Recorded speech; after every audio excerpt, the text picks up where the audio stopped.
April 11న సార్వత్రిక ఎన్నికలు జరగనుండడంతో ప్రచారాల్లో బిజీగా ఉన్నారు రాజకీయ నాయకులు.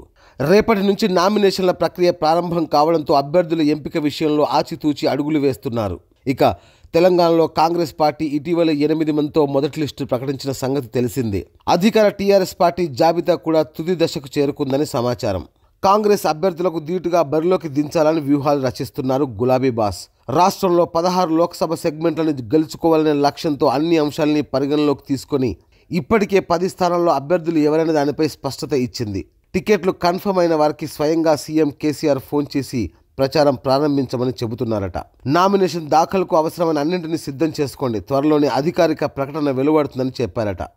ఇప్పటికే 10 మంది అభ్యర్థిత్వాన్ని ఖరారు చేసిన టీఆర్ఎస్ మరో 6 స్థానాల ఎంపికను పెండింగ్లో పెట్టింది.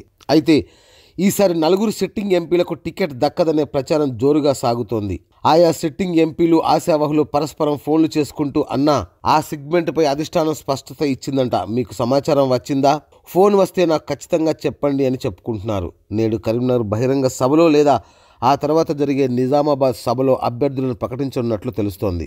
సీఎం కేసీఆర్ కన్ఫర్మ్ చేసిన వారిలో Nizamabad MP Kavitha, Karimnagar MP Vinod Kumar, Bhuvanagiri Boora Narsaiah Goud, Medak Kotha Prabhakar Reddy, Zaheerabad BB Patil, Adilabad Bodam Nagesh, Warangal Pasunoori Dayakar, Chevella G Ranjith Reddy, Malkajgiri K Naveen Rao, Nagarkurnool P Ramulu వీరి పేర్లు ఖరారైనట్లు తెలుస్తోంది. ఇక సిట్టింగ్ ఎంపీలు జితేందర్ రెడ్డి, పొంగులేటి శ్రీనివాసరెడ్డి, సీతారాం నాయక్, గుత్తా సుఖేందర్ రెడ్డిలకు మరోసారి అవకాశం ఇవ్వకపోవచ్చని సమాచారం.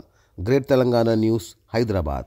నిరంతర న్యూస్ అప్డేట్ కోసం ఛానల్ ను సబ్స్క్రైబ్ చేయండి. పక్కనే ఉండే బెల్ సింబల్ ను క్లిక్ చేయడం మర్చిపోకండి. అప్డేట్స్ ని మిస్ అవ్వకండి. Thanks for watching. Please like, comment, share. Follow on Facebook, Google+, Twitter, Instagram.